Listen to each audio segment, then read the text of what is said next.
하나님 말씀 봅니다. 구약성경 출애굽기 14장 10절에서 14절입니다. 구약성경 14장 10절에서 14절입니다. 제가 읽어드립니다. 바로가 가까이 올 때에 이스라엘 자손이 눈을 들어 본즉 애굽 사람들이 자기들 뒤에 이른지라. 이스라엘 자손이 심히 두려워하여 여호와께 부르짖고 그들이 또 모세에게 이르되 애굽에 매장지가 없어서 당신이 우리를 이끌어내어 이 광야에서 죽게 하느냐? 어찌하여 당신이 우리를 애굽에서 이끌어내어 우리에게 이같이 하느냐? 우리가 애굽에서 당신에게 이른 말이 이것이 아니냐? 이르기를 우리를 내버려두라. 우리가 애굽 사람을 섬길 것이라 하지 아니하더냐? 애굽 사람을 섬기는 것이 광야에서 죽는 것보다 낫겠노라. 모세가 백성에게 이르되 너희는 두려워하지 말고 가만히 서서 여호와께서 오늘 너희를 위하여 행하시는 구원을 보라. 너희가 오늘 본 사람을 애굽 사람을 영원히 다시 보지 아니하리라. 여호와께서 너희를 위하여 싸우시리니 너희는 가만히 있을지니라.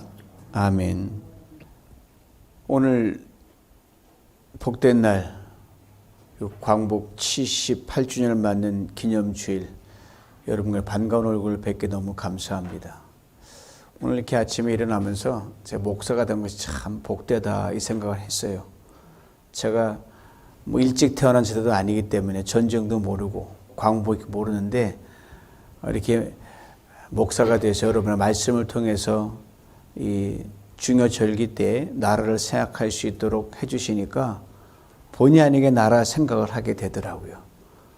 그 나눌 수 있고 또 이렇게 인생의 대선배들 앞에서 제가 감히 나라를 이야기할 수 있도록 이 좋으신 분들 앞에서 하니까 그냥 없는 애국심도 생기는 것 같고 너무 감사하고 복됩니다.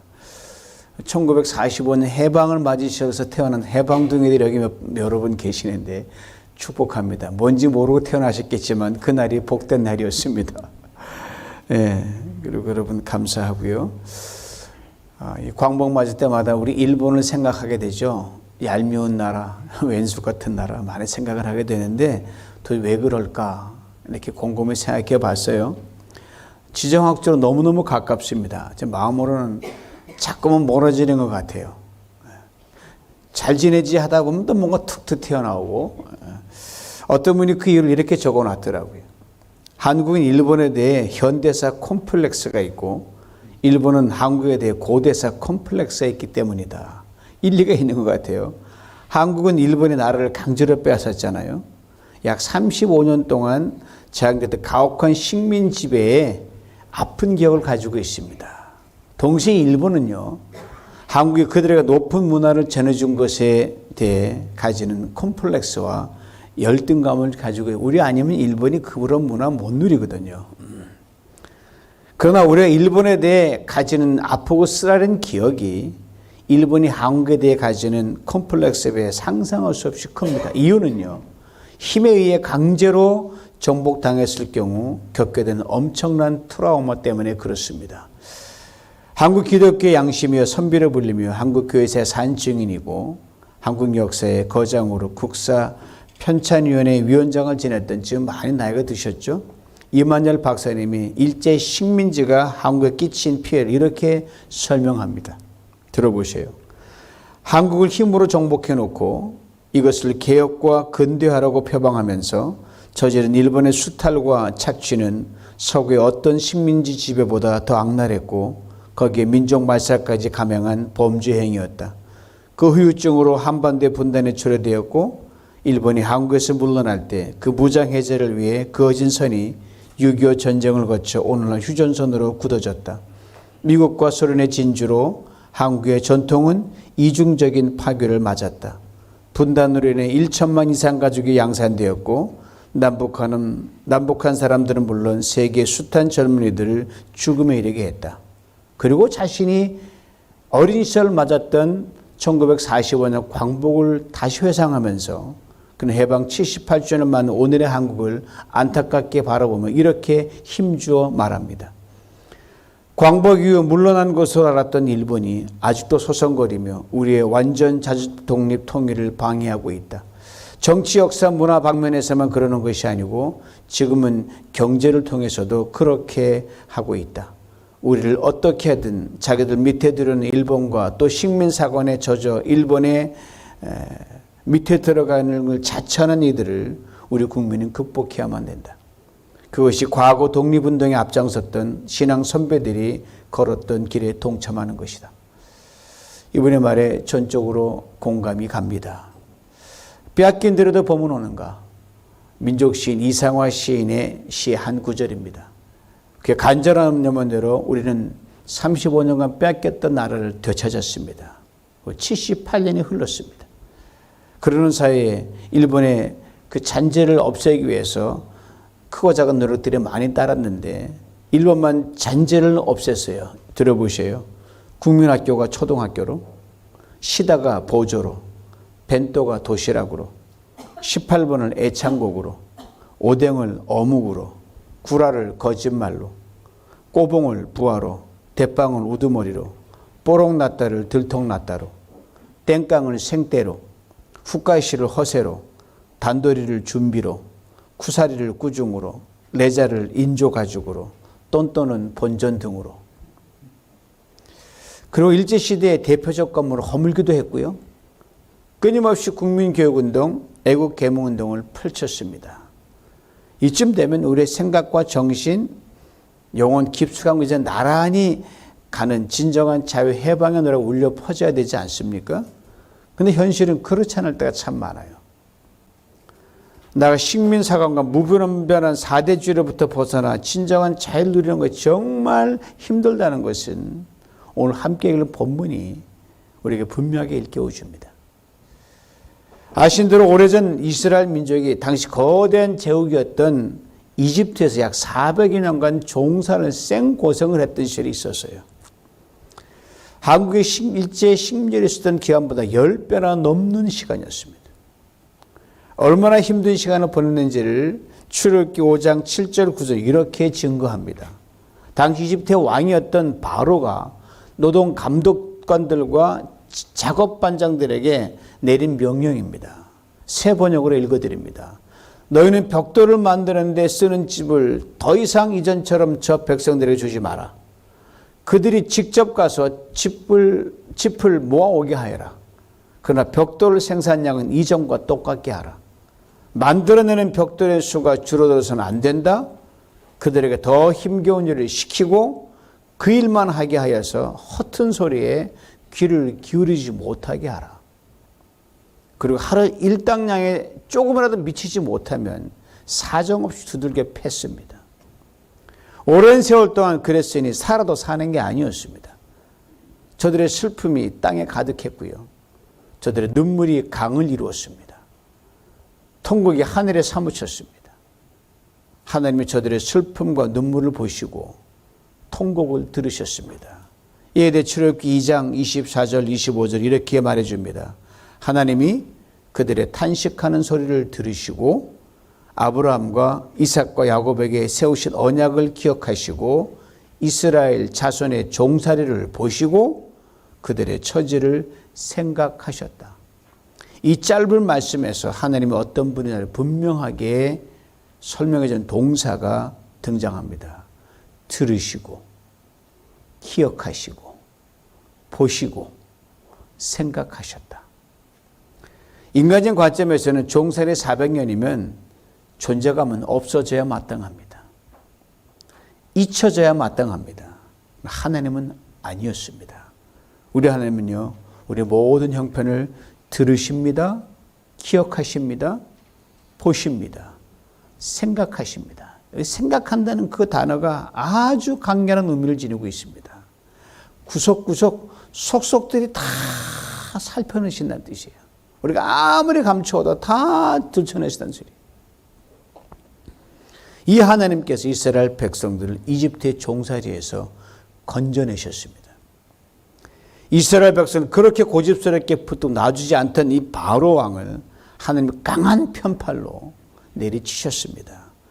모세가 이스라엘 백성 데리고 나오는 그 마지막 날 어떤 일을 우리 다 아시는 대로 사람 짐승 가릴 것 없이 처음 난 것은 다 죽는 죽음의 재앙이, 죽음의 밤이 그들을 덮었습니다. 이스라엘에게는 여호와의 밤으로 생명의 밤이 되었습니다. 이 엄청난 죽음 앞에 바로가 항복합니다. 그리고 탈출시켜서 이스라엘 백성이 광해 여정을 시작하게 됩니다. 우리 모두가 잘 알고 있는 탈출의 엑소더스가 그때 일어난 겁니다. 이제 빠져나온 이스라엘 백성들이 하나님의 이 인도가 앞서 인도하는 앞에서 전진해 나갑니다. 그때 장면을 출애굽기 13장 21절 22 이렇게 증거하며 들어보세요.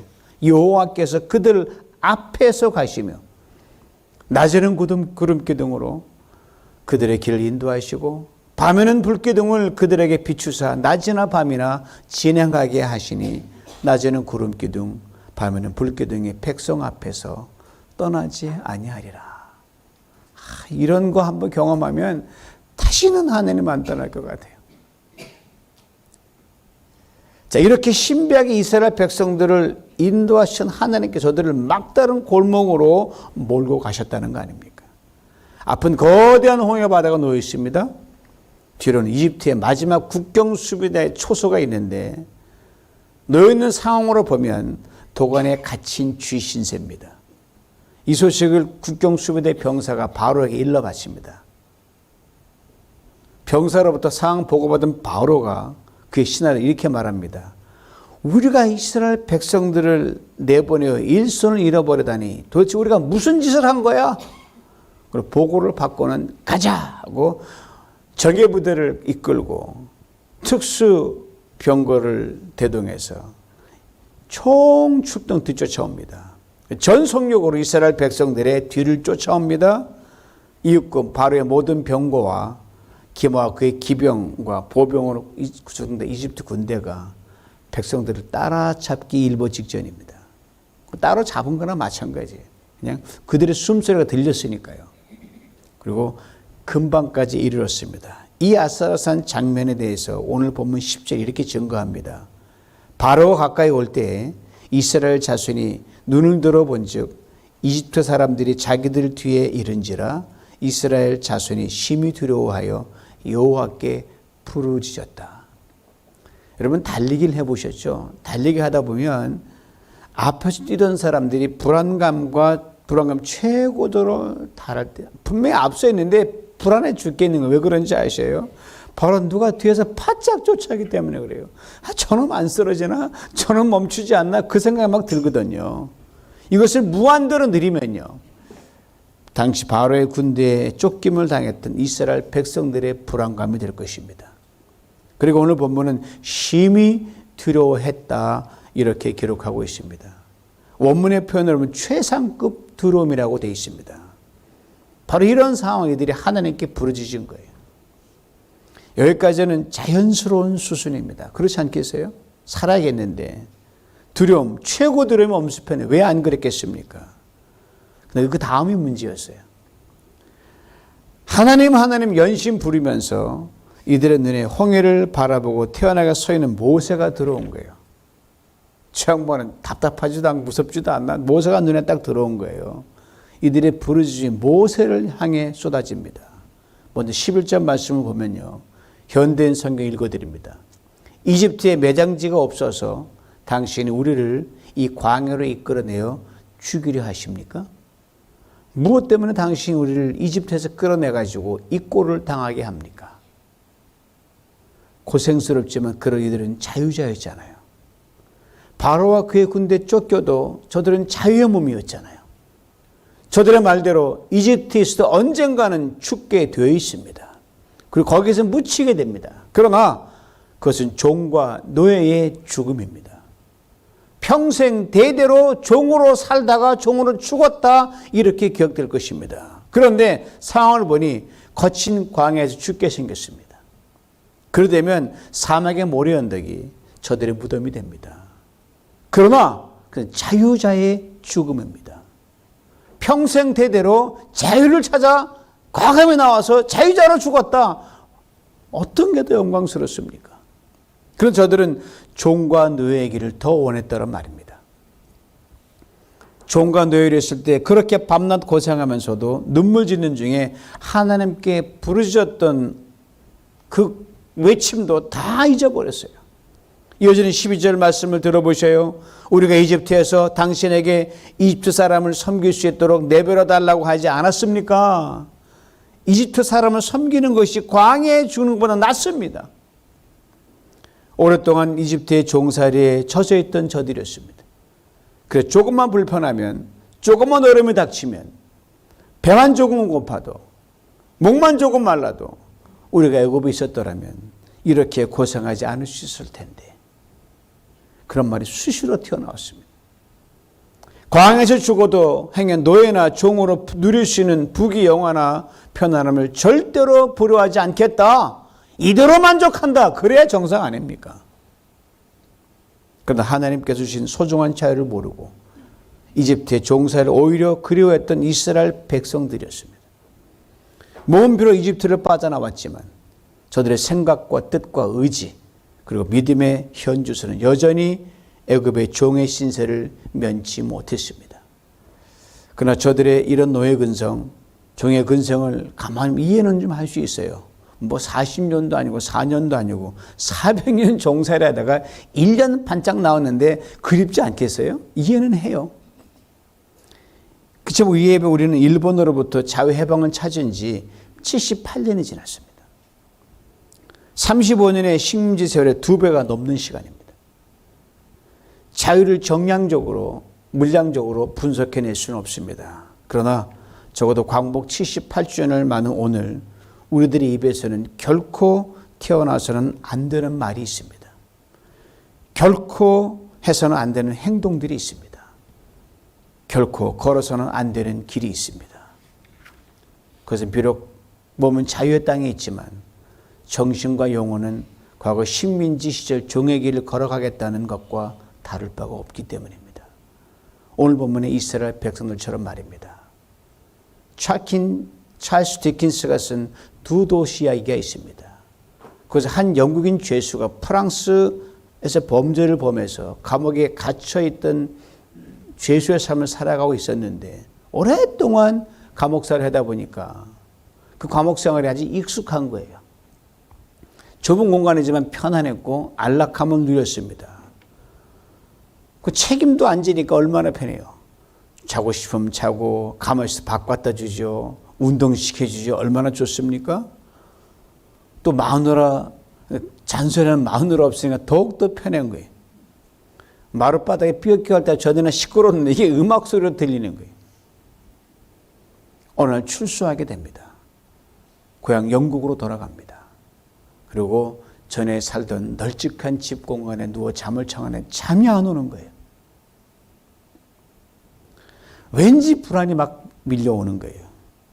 원인을 찾다가 원인을 찾게 됩니다. 자기 방에다 벽돌로 이제까지 감옥 생활과 똑같은 공간을 만들어 놨어요. 그리고 그 안에 들어가 잠을 청한 겁니다. 얼마나 편하게 잠했는지 모르는 거예요. 이미 그는 오랫동안 감옥 생활에 젖어 있기 때문에 감옥처럼 돼야 잠이 잘 오는 그런 게 된 겁니다. 이 자유인으로 산다는 게 얼마나 힘들지 우리에게 일깨워 주는 겁니다. 사랑하는 성도 여러분은 자유에 길들여져 있습니까? 아니면 속박된 종의 생활에 더 길들여져 있습니까? 사람들은 길들여지면 그것이 자유인 양, 부자여도 자유를 생각하고 그냥 그렇게 살아가면 안 됨에도 불구하고 거기에 안주하려는 경향이 있습니다. 저도 마찬가지예요. 지난날 이스라엘 백성들이 우리가 주는 교훈이 그거 아닙니까? 광복 78주년을 맞는 우리에게도 지금 여전히 자유자와 종 사이에 우리는 힘겨운 싸움을 하고 있어요. 현재 진행형입니다. 곰곰이 생각해보면 자유자로 살 것이냐 종으로 살 것이냐 우리 육신이 입고 있는 날 평생 물어야 하는 실존적 물음이기도 합니다. 잠시 멈춰 어느새 종으로 가는 거예요. 그 본능 우리의 뿌리 깊이 박혀있기 때문에 이것을 아주 기가 막히게 표현한 사람이 있어요. 그것이 바로 뭐냐? 아담 본능이라고 그럽니다. 모두에게 있어요. 이런 점에서 인생을 이렇게 정해도 손색이 없을 줄 압니다. 인생이 뭐냐? 자유회로의 끝없는 탈출이다. Life is an endless exodus into freedom. 이제 오늘 본문 다시 한번 돌아가 봅니다. 그리고 하나님께서 이집트 종으로 살던 시절로 그렇게 되돌아가기를 외치는 이스라엘 백성들에게 뭐라고 말씀하셨는지 잠시 봅니다. 13절입니다. 너희는 두려워하지 말고 가만히 서서 여호와께서 오늘 너희를 위하여 행하시는 구원을 보라. 너희가 오늘 본 이집트 사람을 영원히 다시 보지 못하리라. 두려워하지 말라고 했습니다. 신앙은 두려움이 없는 것이 아님 두려움이 있어요. 그 두려움을 초월하는 게 신앙입니다. 가만히 서라고 했습니다. 무슨 말이에요? 이집트의 종사에 들어가지 말고 광야길을 자유자로 왔듯이 그냥 가만히 있으면 내가 살려줄게. 이 말이에요. 가만히 있는 것이 여러분 최고의 선택일 때가 있어요. 이 둘을 연결지으면 이렇게 됩니다. 자유자로 우뚝 서는 것 결코 쉬운 일이 아니다. 두렵고 떨리는 일이다. 그렇습니다. 자유 아니면 죽음을 날라는 패트릭 헨리의 말처럼 자유자로 우뚝 서는 것 목숨을 담보할 만큼 두렵고 무서운 도전입니다. 그러나 두려움의 직면에 자유자로 서기로 결단하면 하나님의 구원을 보게 됩니다. 오늘 너희를 위하여 행하시는 구원을 보라. 너희가 오늘 본 이집트 사람을 영원히 다시 보지 아니하리라. 넘실거리는 홍해를 앞에 두고 거친 숨을 몰아세우며 바짝 뒤쫓아오는 바로와 그의 군대를 뒤로하고 모세와 이스라엘 백성들은 담대히 자유자로 말씀대로 우뚝 섰습니다. 그때 말씀 그대로 하나님이 저들을 구원하셨습니다. 영원히 이집트 사람을 보지 못했습니다. 서두에서 언급했듯이 광복 78도를 맞는 우리들 지금 일본과 보이지 않는 전쟁을 하고 있습니다. 천황의 종전선언부터 오늘이기까지 일본은 과거사에 대한 진정한 뉘우침이나 용서를 구한 적은 한 번도 없다는 것 우리 모두가 잘 알고 있습니다. 표현은 여러 차례 있어서 저도 들었어요. 그러나 그들의 마음은 전혀 아니었습니다. 그러기에 어린 시절 일본에 대해 들었던 말은 반일이었습니다. 그리고 성장의 장년에 대해 들었던 말이 그 길이었습니다. 그런데 이제 인생이만큼 살아보니까 반일도 아니요, 그 길도 아니요, 초일, 즉 일본을 뛰어넘어야 한다는 생각입니다. 일본 먼 안목에서 보면 언젠가는 사이좋게 지내야 할 가까운 이웃입니다. 다만 일본이 우리와 진정 거리로도 가깝고 마음으로도 가까운 이웃이 되기까지 우리는 심리적 분노와 그들이 우리에 안겨진 뼈아픈 상처를 승화시키는 성숙한 자유자로 다시 우뚝 서는 길이 우선돼야 됩니다. 뭐라고 해도 흔들리지 않는 그 당당함. 아시는 강한 자들의 틈박 안에 쏘여 갇힌 우리 조국 대한민국 아닙니까? 홍해와 바로의 군대를 앞과 뒤에 두고 두려워하고 있는 오늘 본문의 이스라엘 백성들과 다를 바가 없습니다. 어느덧 경제적 풍요의 노예가 되어 그리로만 되돌아가려고 몸부림치는 것도 그들과 많이 닮았습니다. 이런 상황에서 오늘 본문을 우리에게 들려주시는 하늘의 말씀으로 겸손히 받을 수 있기를 원합니다. 너희는 두려워하지 말고 가만히 서서 여호와께서 오늘 너희를 위하여 행하시는 구원을 보라. 다시 예수 그리스도의 십자가 앞에 모든 자랑과 성취를 내려놓고 주 안에서 주님 주시는 그 자유함으로 다시 우뚝 설 수 있기를 원합니다. 너와 나 각자는 물론 이민족 모두가 그리 될 수 있기를 원합니다. 그리고 일본에게 역사에 대한 반성과 배상을 요구하면서 우리 또한 이웃들에게 제대로 용서를 구하고 배상을 해 주었는지를 진지하게 돌아볼 수 있어야 됩니다. 베트남에게 진 속죄와 용서 배상의 짐, 그리고 제3세계 외국인 근로자들을 학대하고 차별하는 것, 나가 지금 심리적 고통을 겪고 있는 제3세계 수많은 사람들에게 냉담한 것들. 예수 믿는 사람으로 산다는 것이 무엇입니까? 바로 자유인으로 산다는 겁니다. 자유인으로 산다는 건 또 무엇입니까? 바로 예수 그리스도를 통해 우리에게 주신 죄와 사망으로부터 자유와 해방을 주신 하나님의 그 놀랍고 위대한 사랑에 적극적으로 반응하면서 보답하며 사는 것이 바로 그 길입니다. 우리를 자유케 하시려고 신 십자가에서 죽으신 주님을 생각하면서 민족의 해방과 독립을 갈망했던 윤동주 시인의 피 흘린 절규를 담은 시가 있습니다. 십자가라는 제목의 시인데 끝 뒤연을 읽어드립니다. 괴로웠던 사나이 행복한 예수 그리스도에게처럼 십자가가 허락된다면 모가지를 들이우고 꽃처럼 흘러나는 피를 어두워져가는 하늘 밑에 조용히 흘리겠습니다. 그렇습니다. 종의 근성과 식민지 근성은 오직 십자가로만 끊어낼 수 있습니다. 예수 안에서 여러분과 제가 지금 누리고 있는 자유의 치수는 얼마입니까?